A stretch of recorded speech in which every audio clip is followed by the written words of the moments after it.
오늘 설교 제목을 생명 보자기로 싸매시는 은혜라는 주제로 한번 정해봤어요. 제가 성경을 이렇게 통독하는데 생명 싸개라는 단어가 제 마음에 확 와서 박히는 거예요. 울림이 되기도 하고.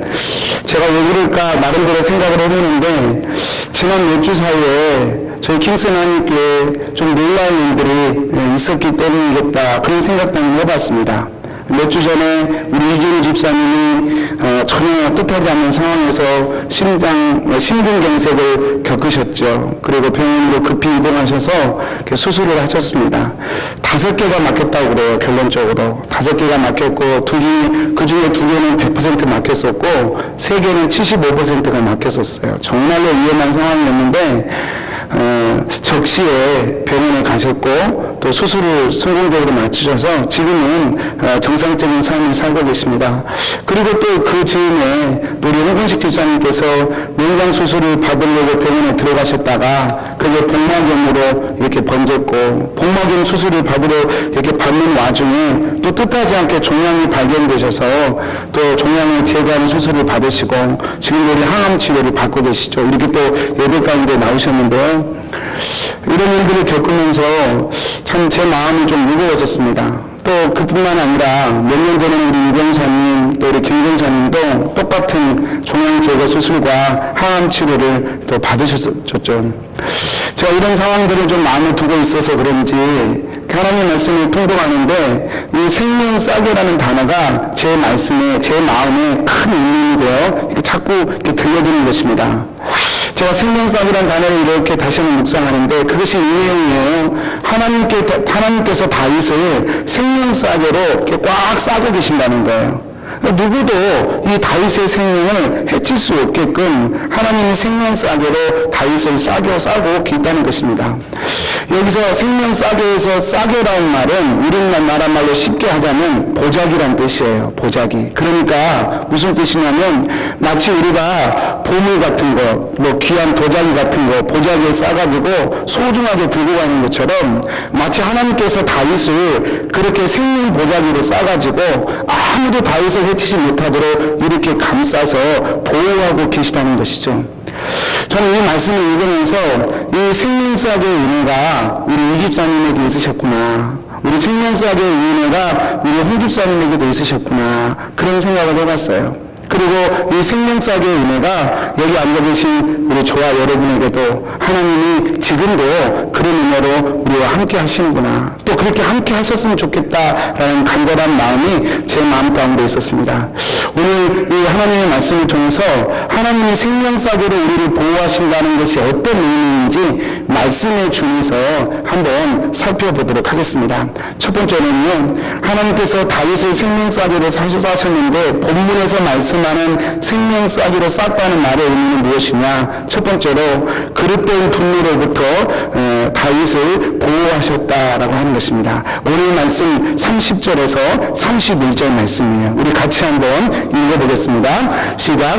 여호와께서 내 주에 대하여 하신 말씀대로 모든 선을 내 주에게 행하사 내 주를 이스라엘의 지도자로 세우실 때에 내 주께서 무죄한 피를 흘리셨다든지 내 주께서 친히 보복하셨다든지 함으로 말미암아 슬퍼하실 것도 없고 내 주의 마음에 걸리는 것도 없으시리니 다만 여호와께서 내 주를 후대하실 때에 원하건대 내 주의 여종을 생각하소서 하니라. 좀 말씀이 길죠? 오늘 말씀의 배경은 그런 것입니다. 다윗이 지금 사울에게 쫓김을 당하고 있어요. 다윗은 잘못한 게 전혀 없는데 사울이 하여튼 상황이 그렇죠. 다윗이 왕위를 위협할 수밖에 없는 존재가 되었고 사울은 그걸 알아챈 것이죠. 그래서 사울은 다윗을 계속해서 추격했고 심지어는 죽이려고 했습니다. 다윗은 도망다녀야 했어요. 근데 혼자 도망다니는 것도 힘든데 이게 자꾸 도망다니다 보니까 사람들이 붙는 거예요. 다윗처럼 억울하고 원통한 사람들이 다윗에게 자꾸 붙어요. 그래서 아둘람 굴에서 모인 사람의 숫자가 400명이 됩니다. 그래서 우리가 성경에서 이걸 아둘람 공동체라고 부르죠. 이 아둘람 공동체 400명의 장정들이 이 다윗에게 붙어요. 그리고 본문에서는 200명이 더 붙습니다. 그래서 약 600명의 이 청장년들이 억울한 불안하고 또 인생이 막히고 그래서 정말 인생의 그 억울함을 풀어보고자 다윗에게 인생을 의탁한 사람들이 600명으로 늘어버린 상황이에요. 여러분 장정만 카운트해서 600명이니까 그분들의 아내들 또 자녀들 이렇게까지 카운트하면 넉넉 최소한 잡아도 2,000명은 되는 그런 엄청나게 큰 공동체로 이 다윗 공동체가 커져버리는 것입니다. 여러분 다윗을 따르는 사람들이 늘어나는 건 다윗에게 좋은 일이겠죠. 분명히 나쁜 일은 아니에요. 그런데 그렇게 마냥 좋은 일만은 아닙니다. 왜냐하면 다윗이 이 자기를 따르는 사람들의 생계를 책임져야 했기 때문에 그렇습니다. 그럴 거 아니에요. 2,000명이나 오는 사람들을 어떻게 먹이냔 말이에요.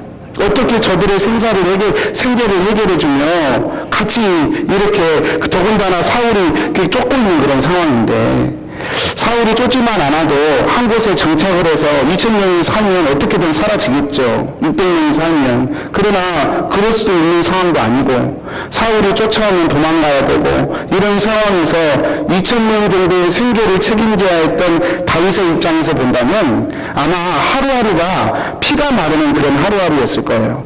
우리 중에 기업을 하시는 분들 계시잖아요. 큰 가게를 하신다거나 직원들 봉급줄 날이 오면 피가 마르신다고 그래요.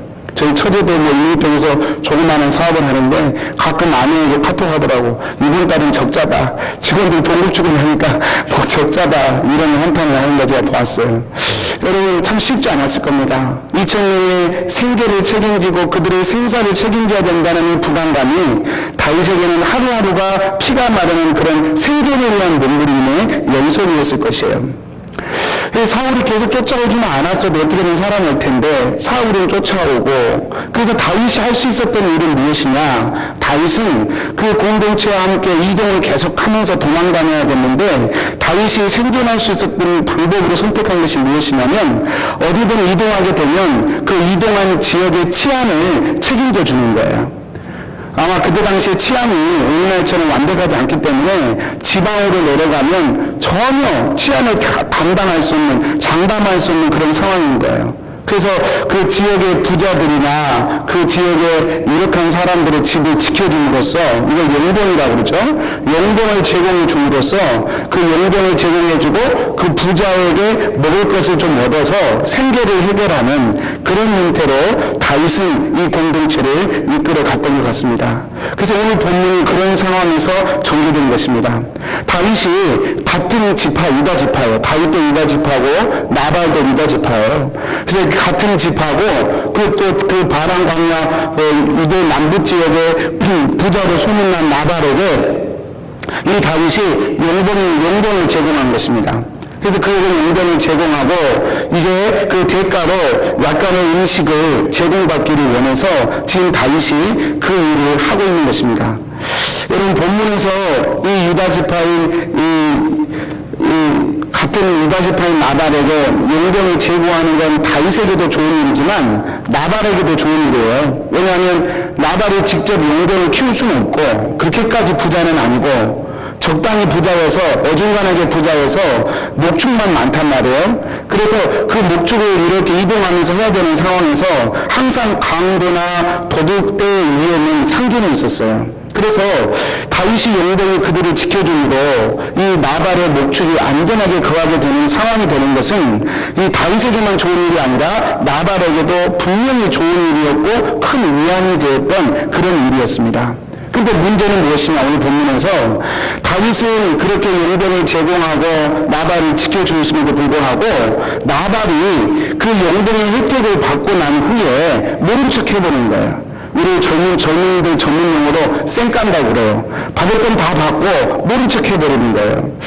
여러분 나발이 양의 털을 깎는다는 소식이 다윗의 귀에 들렸어요. 여러분 양의 털을 깎는다는 것은 오늘 우리 한국말로 말하자면 가을 추수가 됐다는 거예요. 그만큼 풍성한 거예요. 목축하는 사람들에게 양의 털을 깎는 것은 농사꾼이 추수하는 것처럼 이제 그 결실을 거두는 시기예요. 그래서 여러분 고간에서 의식 난다고 하지 않습니까? 다윗이 그 소문을 듣고 풍성할 때 양식을 구할 수 있을까 싶어서 그 자신의 부하들을 이 나발에게 보낸 것입니다. 그리고 그냥 보내지 않고요. 아주 정중하게 예의를 갖추어서 이렇게 요청을 합니다. 오늘 말씀 읽진 않았지만 25장 6절에서 8절까지 말씀이 여러분 눈으로만 한번 이렇게 보시기 바랍니다. 그래서 양털 깎는다는 이야기를 듣고 이제 내가 너희를 잘 지켜줬으니까 좀 우리에게 좀 도움을 다오. 8절 말씀에 보면 이제 내 소년들에게 은혜를 좀 베풀어 다오. 그렇게 얘기해요. 그러면서 뭐라고까지 얘기하냐면 내 아들 다윗이다 이런 표현까지 써요. 그러니까 나발을 높이기를 당신은 내 아버지와 같은 자고 나는 당신의 아들과 같은 자입니다. 이런 표현까지 쓰면서 도와달라고 이렇게 요청을 하는 것입니다. 여러분 다윗이 아무리 힘들어도 왕의 사위예요. 그리고 한 나라의 장군입니다. 지금 나발은 한 지역의 조그마한 부자일 뿐이에요. 그럼에도 불구하고 다윗이 이 나발에게 자기를 그렇게 낮추어서 당신은 나의 아버지고 나는 당신의 아들입니다. 내게 좀 은혜를 베풀어 주십시오 라고 말한다는 것은 그만큼 다윗이 상황이 어려웠다는 것을 뜻해요. 다윗이 이런 도움을 받지 않고서는 생사를 해결할 수 없는 그런 극한 상황까지 몰려있음을 의미하는 거예요. 여러분 다윗이 아무튼 이렇게 예의를 다 갖추고 나발에게 모든 것을 다 제공한 뒤에 그 대가로 은혜를 베풀기를 이렇게 구했음에도 불구하고 문제는 나발이 전혀 다른 태도로 이 다윗에게 반응을 하는 것입니다.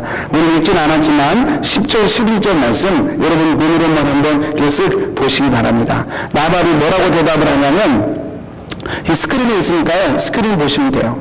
10절 11절에 보시면 나발이 다윗의 사환들에게 소년들에게 뭐라고 얘기하냐면 요즘에 주인을 억지로 떠나는 그런 종이 많다고 소문나더라. 내가 어찌 내 떡과 물을 아무도 모르는 어디서 왔는지도 알지 못하는 자들에게 주겠느냐 이렇게 면박을 주면서 그냥 아주 내몰차게 쫓아내버려요. 이거 좀 쉽게 정리하면 이런 거죠. 한마디로 족보도 없이 떠도는 다윗에게 왜 내 소중한 양식을 허비해야 되냐며 이렇게 면박을 줘버리는 거예요. 여러분 이 말에 다윗이 뒤집어집니다. 이 이야기를 듣고 다윗이 완전히 꼭지가 열려버려요. 분노의 뚜껑이 열려버려요. 그러면서 다윗이 그 즉시로 자기 부하들에게 그렇게 명령을 합니다. 너희들 다 칼을 차라. 그렇게 말해요. 그러면서 그 뒤에 말하기를 다윗이 분노에 찬 모습으로 이렇게 얘기해요. 내가 나발을 지금까지 지켜준 것이 다 할 것이구나. 내가 그에게 선을 베풀었는데 그를 나에게 악으로 갚는구나 하면서 내가 하나님께 맹세하는데 내일 아침까지 이 나발의 모든 집안의 남자들을 내가 다 멸절시켜 버리겠다. 그렇게 얘기해요. 하나님께 맹세까지 합니다. 그만큼 다윗의 안에 이 분노의 마음이 막 일어났던 거예요. 여러분 어떠십니까? 제가 설교 드리면서 만약에 우리가 다윗이었다면 어떻게 됐을까요? 이러면 이해가 되지 않습니까? 이해가 되죠. 지금 그렇게 자기를 겸손하게 낮췄고 최선을 다했는데 이렇게 매몰차게 원하는 건 다 원하고 이렇게 다 얻고 난 뒤에 확 돌아서는 나발이 얄밉기도 하고 또 그런 나발을 보면서 분노가 나는 건 사실 어쩌면 이해가 가는 그런 일입니다. 그런데요, 지금 제가 설교를 통해 나누고 싶은 것은 이러한 다윗의 모습은 사실 다윗답지 않은 행동의 모습이라는 거예요. 원래 다윗이 이런 사람이었으면 그런가 보다 할 텐데 다윗은 원래 이런 사람이 아니었어요. 다윗은 오늘 우리가 25장 말씀을 읽었지만 바로 24장 말씀에 어떤 사건이 기록됐냐면 다윗이 이렇게 굴 속에 숨어 있는데 사울이 굴 속에 용변을 보러 들어오는 거예요. 그래서 누가 봐도 천재 일위의 기회예요. 용변을 보고 있는 사울에게 가서 그냥 살짝만 칼로 건드려도 이 사울은 죽는 거예요. 그러면 다윗은 왕이 되는 것이죠. 평생 자기를 괴롭히는 사울을 죽일 수 있었어요. 근데 24장에 보면 이 다윗이 그렇게 이게 죽일 수 있었던, 사울을 죽일 수 있었던 그런 상황임에도 불구하고 다윗은 그렇게 하지 않습니다. 왜냐하면 24장 12절 말씀이에요. 여러분 모든 말씀이 스크린에 있으니까 스크린에 보시면 돼요. 이 다윗이 이유를 얘기해요. 내가 하나님이 사울 왕에게 보복하시면 하셔도 나는 내 손으로는 왕을 해하지 않겠다. 왜냐하면 사울 왕은 여호와의 기름 부음을 받은 자이니까. 다시 무슨 말 하냐면 다윗이 생각한 거예요. 내가 이 문제를 사울을 죽여서 문제를 해결할 수도 있지만 그렇다면 그것은 하나님의 주권을 훼손하는 거란 말이에요. 하나님이 모든 문제를 해결하시도록 내어드려야 되고 나는 내 손에 보복이나 원수로 피를 흘리는 일을 하지 않겠다고 결정한 거예요. 그러니까 다윗은 24장에서 다윗은 여러분 아무리 큰 이런 나라를 차지할 수 있는 기회였어요. 이거 한 번만 하면 왕이 될 수 있는 기회였어요. 그럼에도 불구하고 다윗은 그것이 하나님의 뜻이 아니야라고 판단되면 그 어떤 것도 포기할 수 있는 용기와 결단력과 그 품이 큰 사람이 바로 다윗이었단 말이에요. 그러니까 하나님의 뜻이 아니라고 한다면 왕이 되는 그 기회까지도 다윗은 포기했던 사람입니다. 또 23장으로 건너가 보면 그일라 사람들 이야기가 나오는데요. 그일라 사람들도 같은 유다 지파 사람이에요. 이 그일라 사람들이 블레셋 사람들의 침공을 받아서 어렵게 돼요. 그래서 다윗이 자기 군사를 이끌고 가서 그일라를 구해줍니다. 근데 그 다음 사건이 어떻게 벌어지냐면 이 그일라 사람들이 사울에게 다윗을 바쳐버리려고 하는 그런 일들이 발생을 해요. 그래서 다윗이 몰래 그일라 성에서 빠져 도망쳐 나오는 일이 23장에 기록되어 있습니다. 여러분 다윗은 그럼에도 불구하고 내가 그일라 성을 구해줬는데 너희들이 나를 사울에게 바치려고 그래? 이러면서 분노하거나 또는 마음의 상처를 받지 않았어요. 그일라 사람들을 원망하지도 않았어요. 그리고 24장에서는 사울이 자기 눈앞에 있음에도 불구하고 그 사울을 죽이려고 하는 생각조차도 다윗은 하지 않았던 그런 사람이에요. 근데 이랬던 다윗이 지금 본문에서는 음식 좀 안 준다고 자기에게 말 한마디 함부로 했다고 지금 다윗이 분노가 충만해가지고 칼을 뽑아가지고 그것도 그 사람만 벌하는 것이 아니라 그 가문의 모든 남자를 다 내려버리겠다고 이렇게 지금 하는 것은 사실 다윗답지 않은 행동이죠. 왜 그랬을까요? 왜 다윗이 25장과 24장의 다윗이 이렇게 다를까요? 저는 그 이유를 25장 1절에서 한번 찾아볼 수 있을 것 같습니다. 다윗이 왜 이렇게 했을까? 다윗 안에 불안과 두려움이 있었기 때문이에요. 25장 1절 말씀을 제가 한번 읽어보겠습니다.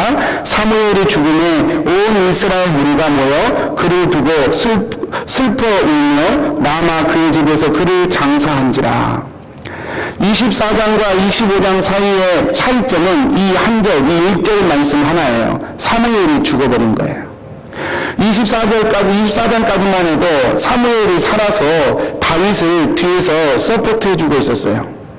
사울 왕이라고 하는 거대한 존재가 자신을 그렇게 쫓아다니면서 괴롭혀도 이 다윗에게는 그 도피 생활을 감당할 수 있는 최후의 보루와 같은 존재가 바로 사무엘이었어요. 그러잖아요. 자기에게 기름 부어 왕으로 예언한 사람. 사울 왕이 나라의 왕이긴 하지만 사무엘은 이스라엘의 아버지와 같은 존재예요. 모든 백성들이 다 사무엘을 존경하고 따르는 상황이에요.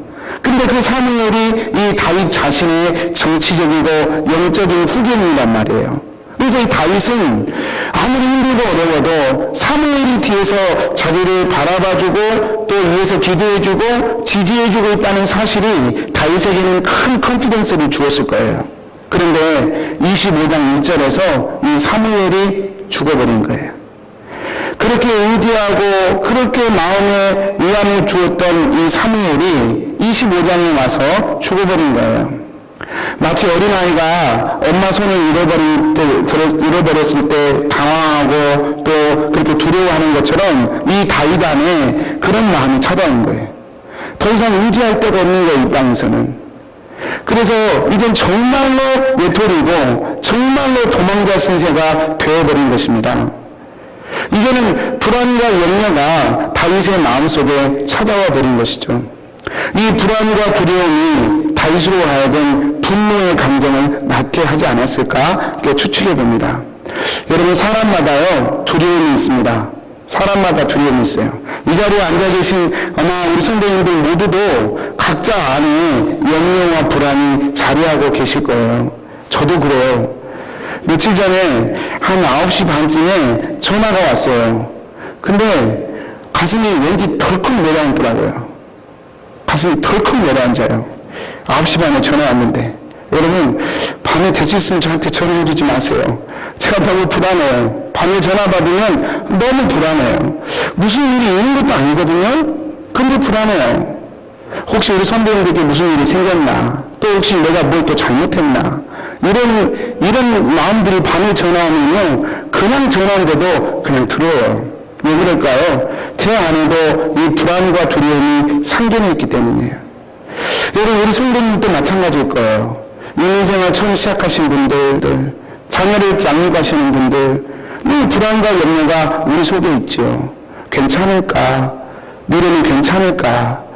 오늘까지 잘 살았지만 내일은 또 어떻게 될까? 이런 불안과 염려가 사실 우리 속에 다 있지요. 어떻게 보면 당연한 거예요. 이 시대가 불확실한 시대이기 때문에 어떻게 보면 이 불안과 염려는 그냥 당연한 이치가 아닐까 생각되기도 합니다. 그런데 문제는 뭐냐? 이 염려와 불안이 우리 마음에 일정 수치 이상을 차지해버렸을 때, 이 마음의 불안과 두려움이 우리의 마음에 이렇게 밸런스를 맞추지 못한 채 일정 분량 이상을 차지해버렸을 때 우리는 우리의 마음의 컨트롤을 잃어버린다는 거예요. 그래서 여러분, 그냥 조금만 억울한 상황을 만나도 우리는 적절한 그런 대응력을 상실해버린다는 거예요. 분명히 어제까지만 해도 같은 문제, 또 예전에 비하면 다른 문제에 비하면 더 적은 문제임에도 불구하고 우리는 그 문제를 대응할 때 이성적인 판단과 자제력을 잃어버린다는 거예요. 그래서 화를 내고 분노를 내는 것이죠. 이것이 지금 다윗의 상태예요. 또 이것이 어쩌면 저와 여러분의 상태가 얼마든지 될 수 있습니다. 보통 때 같으면 웃으면서 넘길 수 있는 일이에요. 그런데 어떤 상황에서는 그게 감당이 안 돼요. 그 조그마한 것이 나를 화나게 하고 분노하게 하고 자제력을 잃어버리게 할 때가 있어요. 뭐 많은 이유가 있겠지만 다윗의 경우를 본문에 한정시켜서 본다면 사무엘을 잃어버린 그 불안과 두려움, 더 이상 의지할 것이 이 땅에는 없다는 불안과 두려움이 다윗으로 하여금 이 마음의 자제력을 잃어버리게 하지 않았을까, 그렇게 생각을 합니다. 그리고 이것은 오늘날 우리가 살아가는, 이 시대를 살아가는 우리들에게 여전히 또한 풀어야 할 숙제이기도 한 것이죠. 그러나 분명한 사실은요, 이것이 이 상황이 다윗에게는 커다란 위기라고 하는 거예요. 여러분 한번 생각해 보시겠어요? 주지 않았다고 그의 말대로 그의 가문을 다 멸절시켜 버린다면 사람들이 볼 때 다윗은 뭐라고 하겠어요? 세상에 음식 주지 않았다고 다 사람을 죽여버려? 이 사람이 어떻게 왕이 될 수 있겠어? 손가락질 하지 않겠습니까? 지금까지 다윗이 훈련받았던 것은 어떤 상황에서도 하나님이 주인이신 훈련을 지금까지 목숨 걸고 받아왔었어요. 근데 이 순간에 나발을 음식 주지 않는다고 칼을 들어서 멸절시켜버리면 다윗이 지금까지 받았던 훈련이 뭐가 되겠냔 말이에요. 더군다나 나발은 그 지방에서 나름대로 유력한 부자예요. 유다 지파의 그 지방의 부자라고요. 나발이 이렇게 자신이 범한 실수보다 더 큰 징벌을 받아서 지방이 멸절되면 유다 지파는 또 어떻게 되겠어요? 유다 지파가 가만히 있겠어요?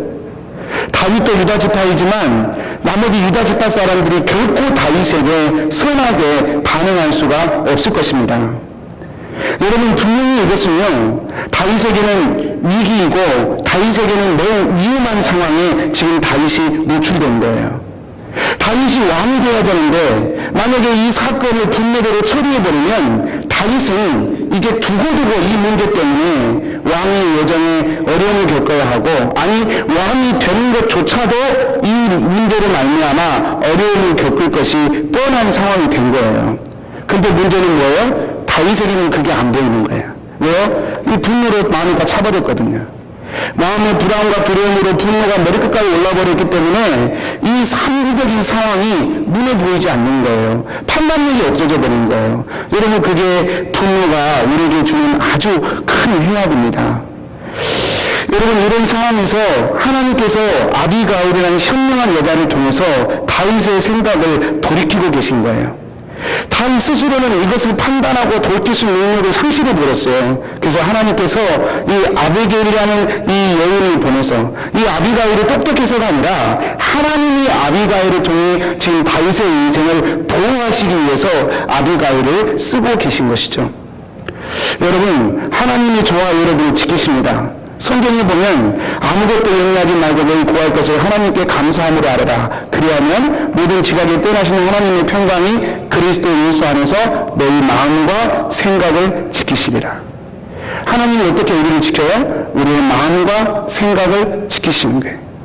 우리의 마음에 분노가 있고 우리의 마음에 염려가 있고 우리의 마음이 깨어져 버린 상태에서는 하나님의 계획이 이루어질래야 이루어질 수가 없는 거예요. 지금 그 상황을 하나님이 보시고 다윗에게 지금 보호자로 임하고 계신 거예요. 여러분, 그렇다면 마지막으로 하나님께서 아비가일에게 어떤 메시지를 주셔서 다윗의 마음을 돌이키셨을까? 제가 한번 세 가지로 짧게 정리해 보겠습니다. 아비가일을 통해 다윗에게 주신 하나님의 말씀 첫 번째는요, 하나님께서 반드시 당신을 위하여 집을 세울 것이다 라고 하는 거예요. 29절 하반절, 28절 하반절 말씀입니다. 제가 한번 읽어보겠습니다.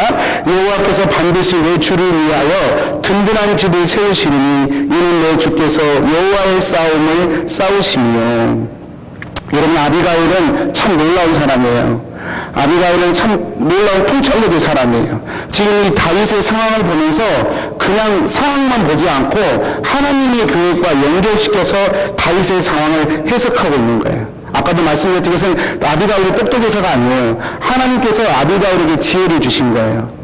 그래서 아비가일을 통하여 지금 하나님의 신탁, 하나님의 말씀을 다윗에게 전하고 있는 것이죠. 여러분, 이것이 우리가 좀 신학적으로 구속사적 관점이라는 말을 씁니다. 모든 상황 가운데 하나님의 계획과 연결시켜서 생각할 수 있는 것, 이게 바로 구속사적 관점이에요. 아비가일에게는 지금 그런 의미가 있었던 것입니다. 여러분, 이것이 놀라운 것이요, 지금 23장, 24장 말씀을 보면 사울도 그렇죠, 본문의 나발도 그렇죠, 그일라 사람도 그렇죠, 또 십광야에 있었던 십광야 사람도 그렇죠. 전부 다 하나님의 계획을 못 봐요. 다윗이 왕이 되어야 하고 또 다윗을 통하여 하나님의 나라가 이루어져야 되는 하나님의 계획을 아무도 못 봐요. 그래서 전부 눈에 보이는 상황만 가지고 판단하고 행동하는 거예요. 근데 이런 상황에서 아비가일이 하나님의 구속사적 계획을 보고 그 계획을 가지고 지금 다윗에게 선포하고 있는 거예요. 그래서 놀라는 거예요. 여러분, 이 아비가일을 통하여 하나님 말씀하십니다. 다윗도 지금 사무엘이 죽어버린 이후에 마음에 의심이 있었어요. 이 도대체 하나님의 뜻은 어디로 흘러가는 거야? 도대체 하나님은 나를 어떻게 인도하시는 거야? 라고 하는 불안과 의심이, 그래서 불안과 염려가 다윗의 마음을 지배하고 있었어요. 그런데 이때 하나님께서 아비가일을 통하여 하나님께서 반드시 다윗의 집을 세울 것을 약속하시고 상기시키고 지금 계신 거예요. 사랑하는 성도님들, 제가 우리 홍 집사님 계셔서 직접 좀 말씀드리면 죄송합니다만, 우리 홍 집사님이 암 진단을 받으셨다는 소식을 들었을 때 제 마음이 참 무거웠었습니다. 근데 그때 제가 하나님 앞에 기도할 때 하나님이 제게 주신 말씀이 있었어요. 그 말씀이 요한복음 11장 4절의 말씀이었습니다. 이 말씀이었어요. 예수께서 들으시고 이르시되 이 병은 죽을 병이 아니라 하나님의 영광을 위하며 하나님의 아들이 이로 말미암아 영광을 받게 하려 함이라 하시더라. 하나님이 예수님이 나사로의 병을 두고 하신 말씀인데, 제가 기도하면서 이 말씀을 제 마음에 하나님 주신 말씀으로 받았어요. 그리고 우리 홍 기자님 찾아뵙고 이 말씀을 나누면서 같이 예배를 드렸습니다. 제가 생각해보면 참 놀라운 일이었어요. 우리 이준희 집사님이 금요일날 참다 우리 이준희 집사님 성격상 병원에 잘 안 가시려고 그러신대요. 뭐 다 그렇잖아요. 아프면 얘기 않으면 참지 병원 안 가신단 말이에요. 만약에 그 신경의 한계가 수요일이나 목요일만 됐어도 우리 이준희 집사님은 큰일 났어요. 큰일 날 뻔했어요. 왜냐면 참을 뻔했거든요. 근데 하필 금요일날 끝까지 아프신 거예요. 근데 금요일날 생각한 거예요. 토요일, 주일날 병원 문 닫는데 이거는 가야 되겠구나. 그래서 금요일날 오후에 병원을 가야겠다고 마음을 잡수신 거예요. 이렇게 큰 병인 줄은 몰랐고. 그래서 병원 하면 진찰을 받아봐야 되겠다. 토요일, 주일을 문 닫으니까 아무리 가기 싫어도 오늘은 가야지. 참다 금요일까지 참으신 거예요. 근데 이제 금요일까지 넘기면 주말이 되니까 안 되겠다 싶어서 병원에 가신 거예요. 근데 그 순간에 앰뷸런스 타고 킹성까지 오셔서 수술을 받으신 거예요. 우리 홍 집사님 여기 계시지만 우리 홍 집사님이 농장을 앓으셨어요.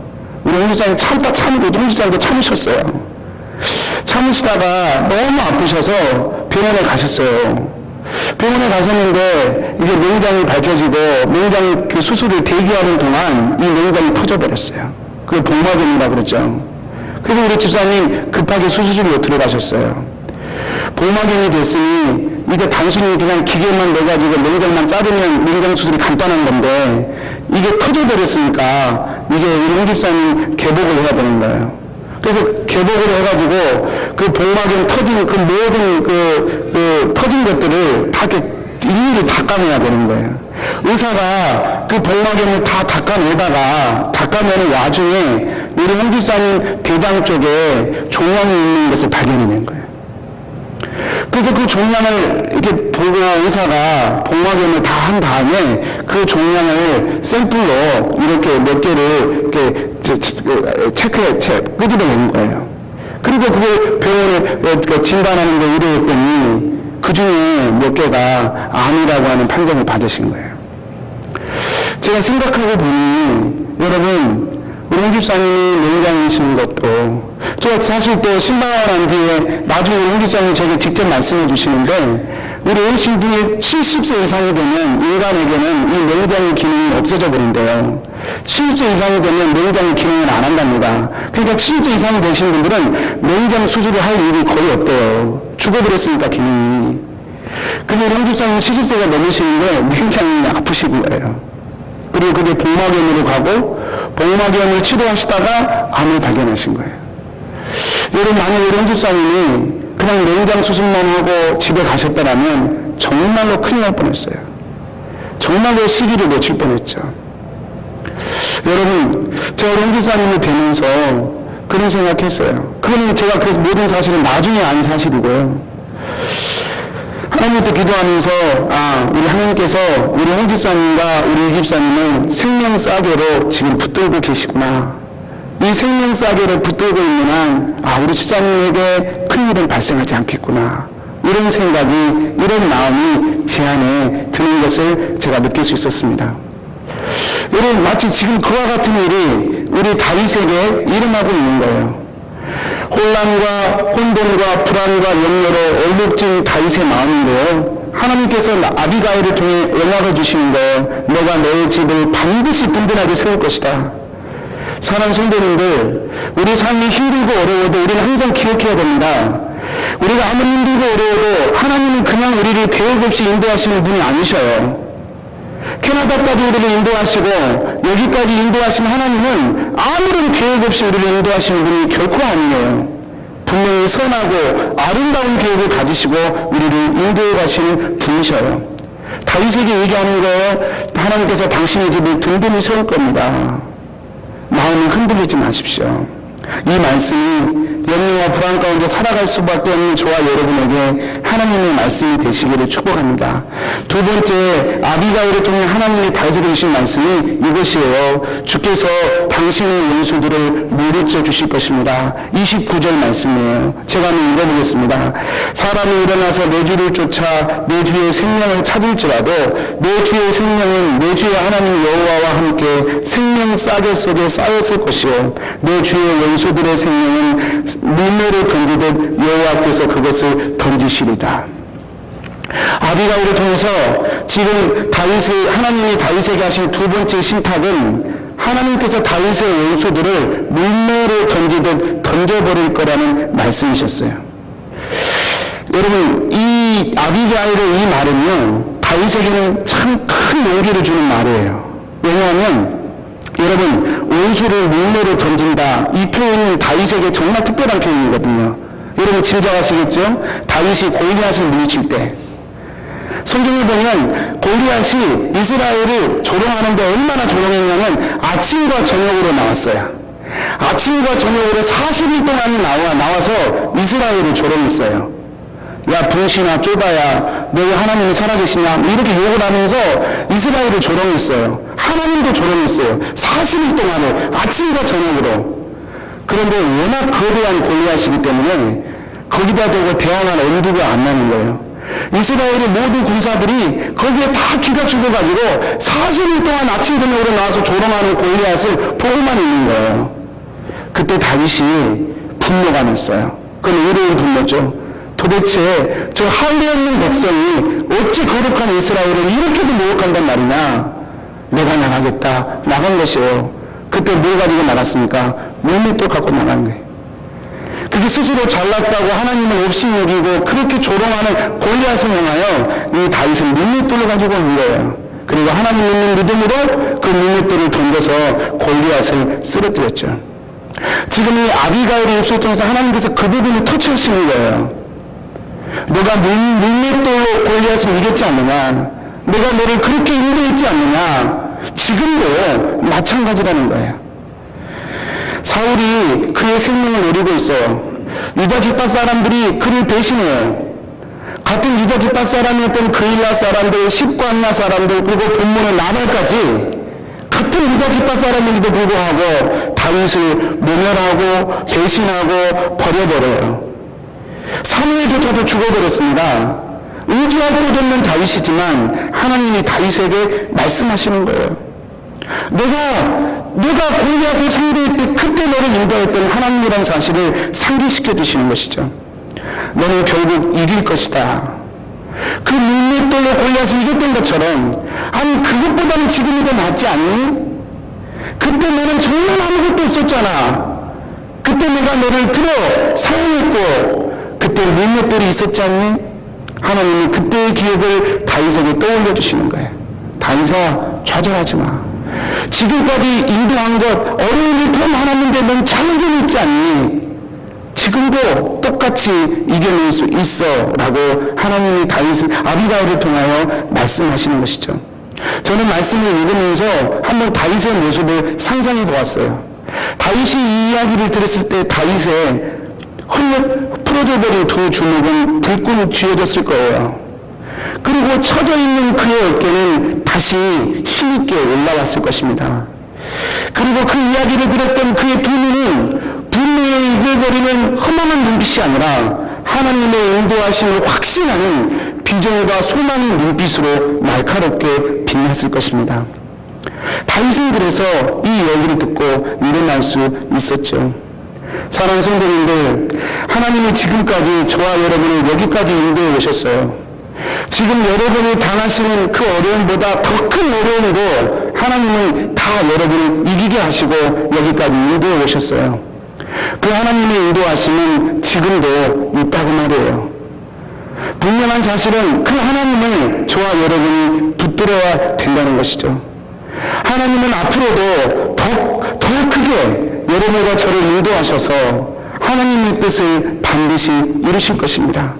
그것이 우리 안에 심겨져야 하는 것이죠. 이것이 바로 두 번째 아비가일을 통해 하나님이 다루어 주셨던 말씀입니다.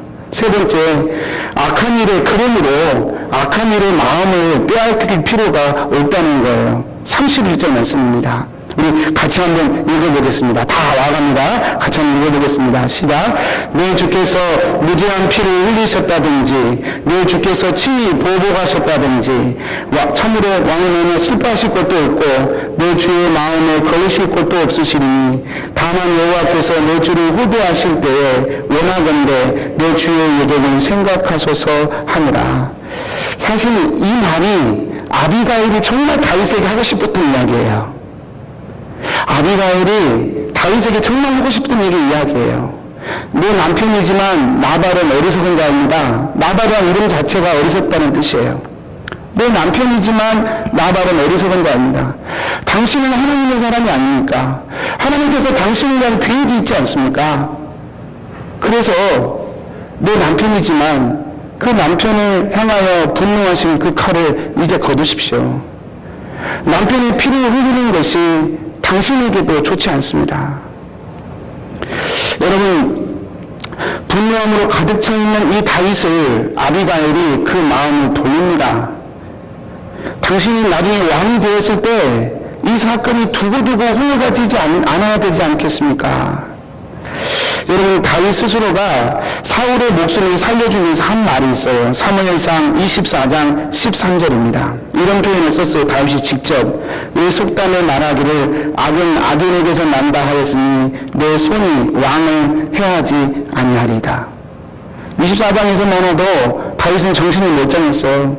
사울을 죽이지 않겠다는 거예요. 왜요? 사울을 죽이는 순간 자기도 악인이 되는 거예요. 악은 악인에게서 나오지 절대로 선인에게서 악이 나오지 않아요. 피를 흘리고 복수하는 것은 악한 일이고 그 악한 일은 절대로 선한 사람에게 나올 수 없다는 거예요. 아무리 합리적인 이유가 있고 아무리 그럴 수밖에 없는 상황이 있다 할지라도 그 악인의 피를 흘리는 것은 결코 다윗이 행할 수 있는 일이 아니었다는 거예요. 여러분, 아비가일이 지금 다윗에게 말하는 것입니다. 당신은 선한 왕이 되어야 하지 않습니까? 그런데 왜 악인의 피를 흘려서 당신 또한 악인이 되려고 하십니까? 그것은 결코 지혜로운 일이 아닙니다. 라고 호소하는 거예요. 사랑하는 성도님들, 제가 말씀을 준비하면서 사단이 우리에게 노리는 가장 큰 노림수가 어쩌면 이것이 아닐까 생각해봐요. 사단이 우리의 가정에서, 교회에서, 사람과의 관계 속에서 얼마나 복수하라고 우리의 마음을 자극하는지 몰라요. 심지어는 남편과 아내 사이에도 서로 복수의 칼을 갈게 해요. 복수하면 뭔가 시원해질 것 같고, 복수하면 내가 좀 나아지는 것 같아서 그렇게 자꾸 우리를 유도해 가는 거예요. 그러나 여러분, 남편과 아내 사이에서 서로 복수한다고 누가 행복해질 수 있겠습니까? 같은 구원을 나누고 있는 성도들 사이에 마음의 원한을 푼다고, 분노로 복수한다고 누가 행복해질 수 있겠습니까? 남는 것은 무엇이겠어요? 결국 다 악인이 되는 거예요. 결국은 다 악한 사람이 되는 거예요. 상처뿐이에요. 그럼에도 불구하고 사단은 우리에게 계속해서 그렇게 요구하는 거예요. 다윗의 마음도 그래서 붙이듯 하는 거예요.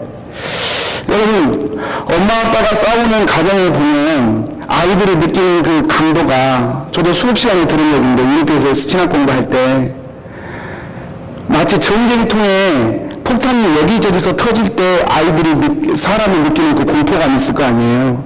엄마 아빠가 싸울 때 아이들이 느끼는 공포가 그런 거래요. 엄마 아빠가 싸울 때 아이들의 마음이 얼마나 깨어지고 부서지는지. 저도 말만 이렇게 합니다. 교회에서 교회 리더십들이 마음이 하나가 되지 못하고 서로 지지고 볶을 때 그때 성도들이 느끼는 영적인 혼란도 이와 비슷할 거예요. 누구도 좋은 것이 없어요.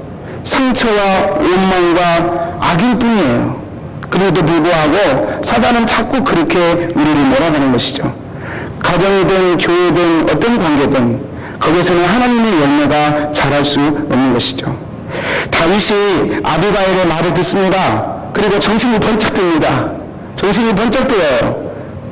팔을 굽어서 가려고 했다가 아비가일을 만나서 이 정신이 번쩍 들어서 이 아비가일을 만나게 하신 하나님을 찬양합니다. 오늘 본문 32절 말씀이에요. 제가 읽어보겠습니다.